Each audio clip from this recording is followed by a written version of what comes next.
नमस्कार दोस्तों। आज हम पढ़ने जा रहे हैं कक्षा 10 भारत और समकालीन विश्व। इसमें हम क्लास 10वीं का तीसरा चैप्टर भूमंडलीकृत विश्व का बनना पढ़ेंगे। वैश्वीकरण एक ऐसी आर्थिक व्यवस्था जो लगभग 50 सालों में हमारे सामने आई हो, अर्थात 50 सालों में विश्व में जो भी परिवर्तन हुआ उसे हम वैश्वीकरण के नाम से जानते हैं। हम 1000 साल से भी ज़्यादा समय से मालदीव के समुद्र में पाई जाने वाली कोडियाँ चीन और पूर्वी अफ्रीका तक पहुँची और इनका प्रयोग पैसा या मुद्रा के रूप में किया जाता था। रेशम मार्ग को सिल्क रूट के नाम से भी जाना जाता है। इस नाम से चीनी रेशम की उपयोगिता ज्ञात होती है, अर्थात इससे यह पता चलता है कि पश्चिम में जाने वाला रेशम कितना उपयोगी था। इस मार्ग से द्वारा होने वाला व्यापार में भारत और दक्षिणी एशियाई देशों के कपड़े और गरम मसाले भी शामिल थे, और चीन का से उत्पादित होने वाला चीनी रेशम भी था। यह मार्ग समुद्र और स्थल दोनों पर विस्तृत था। इसके विकसित होने की अवधि ईसा पूर्व से 15वीं शताब्दी है। यह एशिया को यूरोप और उत्तरी अफ्रीका से जोड़ता था। नूडल्स से वो चीन से पश्चिम में पहुँचे और स्पेगेटी नामक एक नए पकवान की खोज हुई। पास्ता अरब से इटली पहुँचा और इटली के एक टापू सीसिली पे पहुँचा था। पास्ता अरब प्रायद्वीप से इटली के एक टापू सीसिली में पहुंचा था। पास्ता अरब से इटली के टापू सीसिली में पहुंचा था। आलू, सोयाबीन, मूंगफली, टमाटर, मिर्च, शकरकंद व अन्य खाद्य पदार्थ उत्तरी अमेरिका से यूरोप और एशिया में पहुंचे थे, अर्थात इससे पहले ना तो आलू, सोयाबीन, मूंगफली, टमाटर जैसी सब्जियों को कोई जानते थे, लेकिन इसकी खोज के बाद में यह यूरोप और एशिया के भागों में भी पहुंच गए। इसके खोजकर्ता क्रिस्टोफर कोलंबस थे। अमेरिका में उत्तरी अमेरिका और दक्षिणी अमेरिका और कैरेबियन द्वीप समूह को साथ में जोड़ा गया है। क्रिस्टोफर कोलंबस भारत की खोज करने निकले थे, किंतु उन्होंने अमेरिका की खोज की।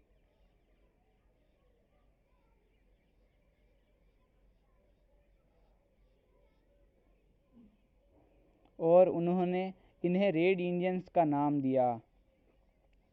आलू के यूरोप पहुंचने के बाद में वहां के गरीब काश्तकारों की आयु में वृद्धि हुई और उनका जीवन स्तर भी कहीं अधिक सुधरा। किंतु 1840 के दशक में आयरलैंड में आलू का अकाल पड़ा, अर्थात आलू की फसल नष्ट हो गई, जिस कारण वहां के गरीब काश्तकारों की मृत्यु हुई, जिनकी संख्या लगभग 10 लाख थी।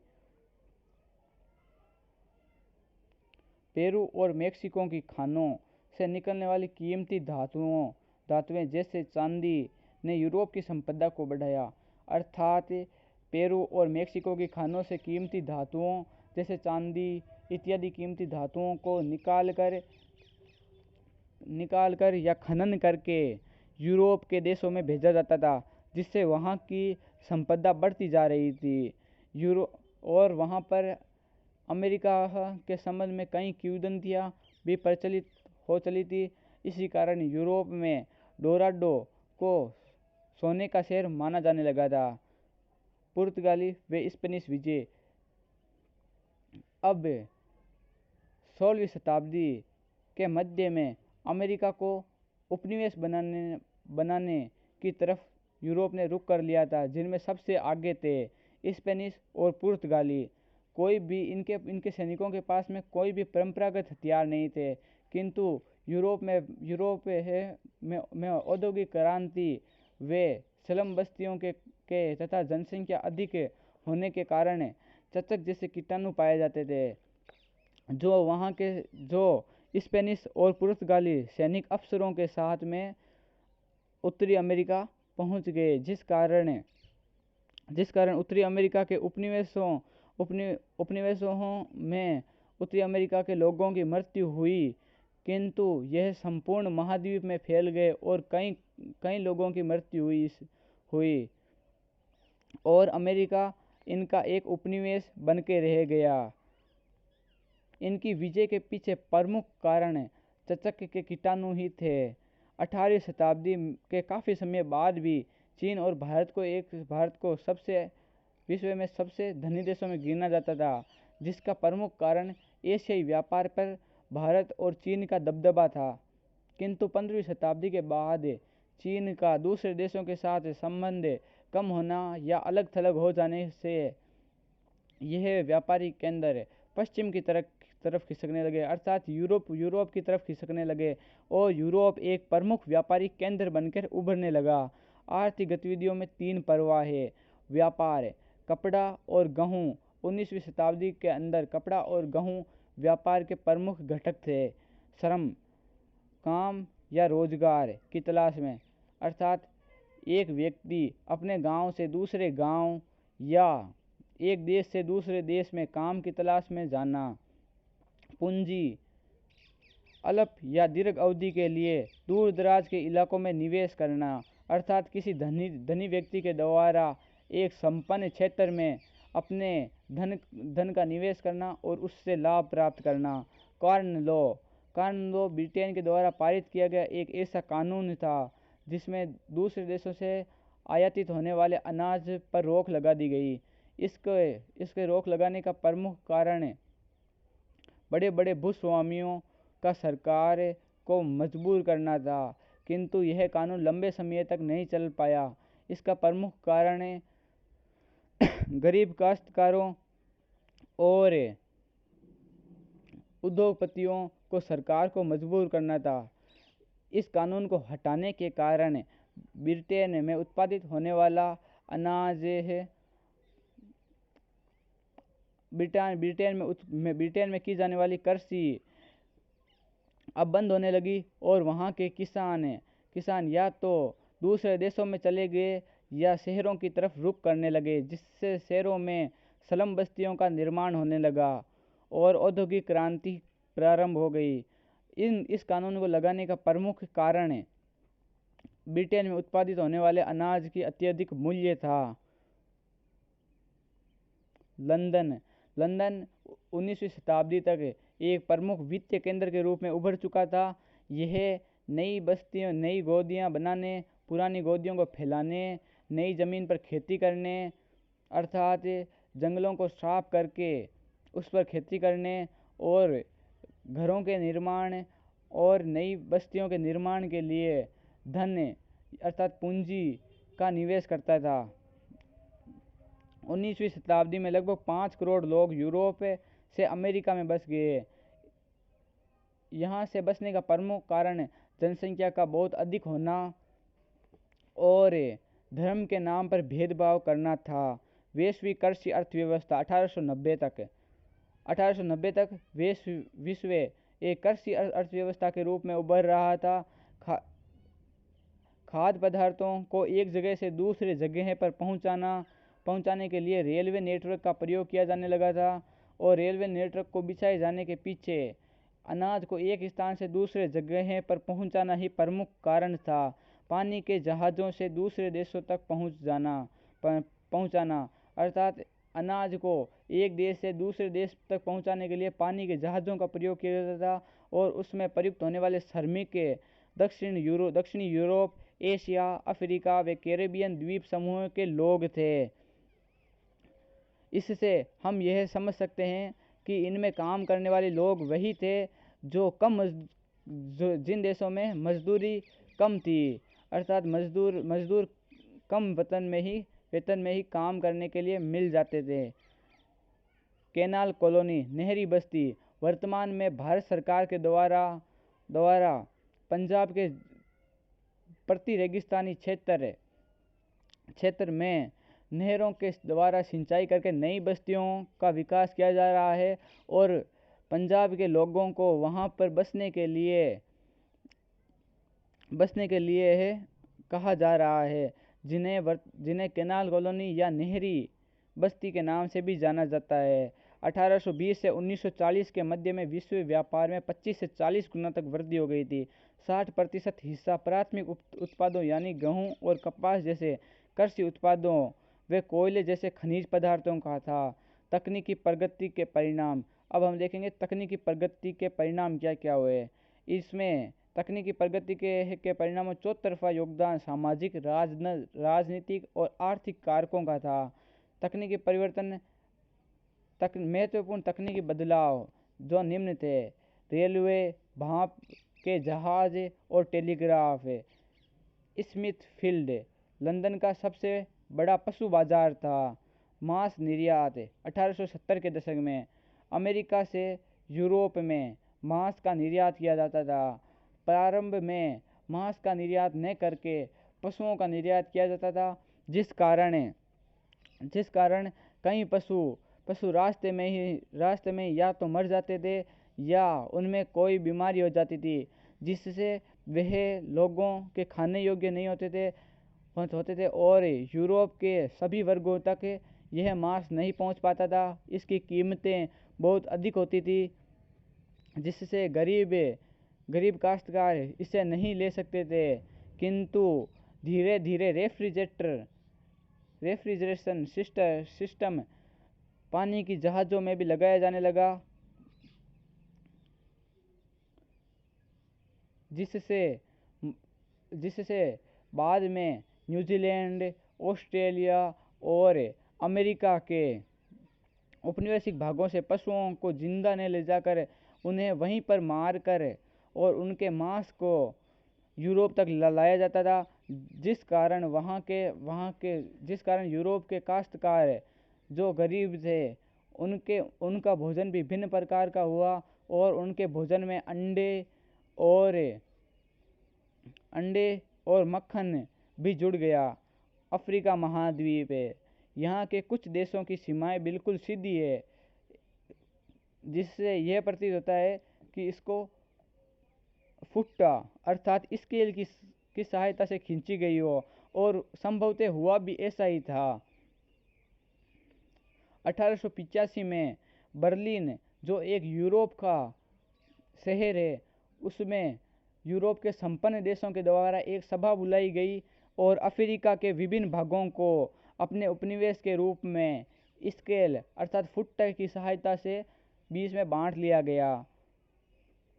अमेरिका 1890 के दशक में उपनिवेशिक ताकत बना। वहीं बेल्जियम और जर्मनी इसी समय नई औपनिवेशिक ताकत बनकर उभर रहे थे, जबकि ब्रिटेन और फ्रांस ने विश्व के विभिन्न भागों में कई विस्तृत क्षेत्रफल के उपनिवेश तैयार कर लिए थे। सर हेनरी मार्टिन स्टेबली यह एक पत्रकार और खोजी भी था। न्यूयॉर्क हेरल्ड ने इसको अफ्रीका में गए यूरोपियन मिशनरी लिविंगस्टन नामक मिशनरी को खोजने के लिए भेजा था। यह अपने साथ में अफ्रीका के शिकारियों और कई प्रमुख कबीलों को लेकर अफ्रीकी लोगों को मारने लगा और कई विस्तृत अफ्रीका के कई विस्तृत चित्र भी बनाए, जिसकी सहायता से यूरोप अफ्रीका को उपनिवेश बनाने में संभव हुआ। अमेरिका 1890 के दशक रीड पेस्ट या मवेशी प्लेग, जिसे मवेशी प्लेग के नाम से भी जाना जाता है, यह एक ऐसा रोग है जिस प्रकार मनुष्यों में प्लेग फैलता है उसी प्रकार यह मवेशियों में फैलता है। इसका प्रमुख कारण इतालवी सैनिकों के द्वारा उत्तरी अफ्रीका के एरिट्रिया पर हमला करके वहां पर ब्रिटेन के उपनिवेशों से जो एशिया में थे उनसे पशुओं का मंगाना, जिनमें प्लेग जैसे जिन जानवरों में जो जानवर इस रोग से संक्रमित थे, जिससे यह उत्तरी अफ्रीका में 1880 के आखिरी सालों में फैला, 1880 के दशक में आखिरी सालों में फैला और 1890 के दशक में यह संपूर्ण यूरोप में फैल चुका था। 1892 में यह एटलांटिक तट तक पहुंच गया था और 1892 के 5 साल के बाद में ही ये केप टाउन, जो अफ्रीका का धुरी क्षेत्र है, वहां तक पहुंच चुका था। यूरोप के लिए वैसे एक तरफा देखा जाए तो यह उपयोगी साबित हुआ, क्योंकि 19वीं शताब्दी तक यूरोपीय लोग अफ्रीका में आकर वहां पर व्यापार अर्थात वहां के खनिज पदार्थों को यूरोप पहुंचाना चाहते थे, किंतु अफ्रीका के निवासी वेतन पर काम करना नहीं चाहते थे। वह प्रारंभ से ही कर जमीन और पशुओं से अपना जीवन पालन कर रहे थे और वह वेतन के बारे में कुछ भी नहीं जानते थे, जिससे उनको खनन के लिए रोक के रखना असंभव साबित होता जा रहा था। यूरोपीय लोग अफ्रीका में बागानी खेती व खदानों को दोहन करना चाहते थे। समस्या, वहाँ के लोग तनख्वाह पर काम नहीं करना चाहते थे। जिंदगी वहाँ अफ्रीका के लोगों की जिंदगी जमीन व पालतू पशुओं के सहारे चल रही थी और तनख्वाह के बारे में उनको जानकारी तक नहीं थी। इस महामारी के कारण अफ्रीका के लगभग 90% पशुओं का निधन हो गया था और जो पशु संपदा बची उसको यूरोप व वहाँ के धनी लोगों ने जब्त कर लिया, जिससे वहाँ के लोगों को खनन करने या मजदूरी करने की तरफ अपना रुख करना पड़ा और यह यूरोप के लिए बड़ा उपयोगी कदम साबित हुआ। भारत से अनुबंधित श्रमिकों का जाना। भारत से अनुबंधित श्रमिकों को जिस कानून के तहत ले जाया जाता था उसे गिरमिट एक्ट कहा गया। इस एक्ट में यह कहा जाता था कि उसे अपने मालिक के साथ 5 साल तक कार्य करना होगा और उसको एक उच्च जीवन स्तर की कल्पना की जाती और उसे किस प्रकार रखा जाएगा या उसकी स्थिति किस प्रकार होगी, इसके बारे में कोई भी जानकारी नहीं दी जाती थी और अगर वह इस एग्रीमेंट को तोड़ता तो उसे उचित दंड भी दिया जाता था। 19वीं शताब्दी में भारत और चीन के लाखों मजदूरों को बागानों, खदानों और सड़क व रेलवे निर्माण के लिए दूसरे देशों में ले जाया जाता था। शर्त थी कि 5 वर्ष के लिए कार्य करना होगा। भारत में यह पूर्वी उत्तर प्रदेश, बिहार, मध्य भारत, तमिलनाडु के सूखे इलाकों से इन गिरमिटियों को ले जाया जाता था। इनको कैरेबियन द्वीप समूह है। कैरेबियन मुख्यतः त्रिनिदाद, गुयाना, सुरिनामा, मॉरिशस व फिजी में इनको ले जाया जाता था। तमिल के लोग सिलोन और मलाया में काम करने के लिए जाते थे। बहुत से असम के बागानों में भी काम के लिए जाते थे। इनमें से कई लोग बचने के लिए जंगलों में भाग जाते थे। जो पकड़े जाते थे उन पे सरकार के द्वारा गंभीर दंड भी दिया जाता था। इसको कई लोगों ने नई दास प्रथा भी कहा। होसे त्रिनिदाद में मुहर्रम के जुलूस का उत्सवी मेला, इसमें सभी धर्म के लोग शामिल हो सकते थे। यह प्रमुख भारतीय आप्रवासियों को वहां पर ले जाने से प्रारंभ हुआ था। इसे इमाम हुसैन के नाम पर मनाया जाता था और राष्ट्र फारियानवाद। कैरेबियाई द्वीप समूह में भारतीय आप्रवासियों का एक विद्रोही धर्म था। ख्याति दिलाने वाला जमैका के रेग गयाब बोब मार्ले था। चटनी म्यूजिक त्रिनिदाद व गुयाना में भारतीय आप्रवासियों की रचनात्मक अभिव्यक्ति को चटनी म्यूजिक के नाम से जाना जाता है। वर्तमान में मशहूर भारतीय गिरमिटियों के वंशज निम्न है। नोबेल पुरस्कार विजेता साहित्यकार V.S. नौयपॉल भारतीय गिरमिटियों के ही वंशज हैं। क्रिकेट खिलाड़ी शिवरेन चंद्र पॉल, क्रिकेट खिलाड़ी रामनरेश सरवण, यह दोनों क्रिकेट खिलाड़ी वेस्ट इंडीज़ के हैं। राष्ट्रीय नेताओं के विरोध के कारण 1921 में इस अनुबंध को बंद करना पड़ा। कुली इस शब्द का प्रयोग कैरिबियाई द्वीप समूहों में बच्चे भारतीय आप्रवासियों के लिए किया जाता है तथा उनके साथ में कुली के जैसा ही व्यवहार किया जाता है। नॉयपॉल के प्रारंभिक उपन्यासों में परायेपन को भी देखा जा सकता है। धन्यवाद दोस्तों, आज के लिए बस इतना ही। आगे हम देखेंगे कल।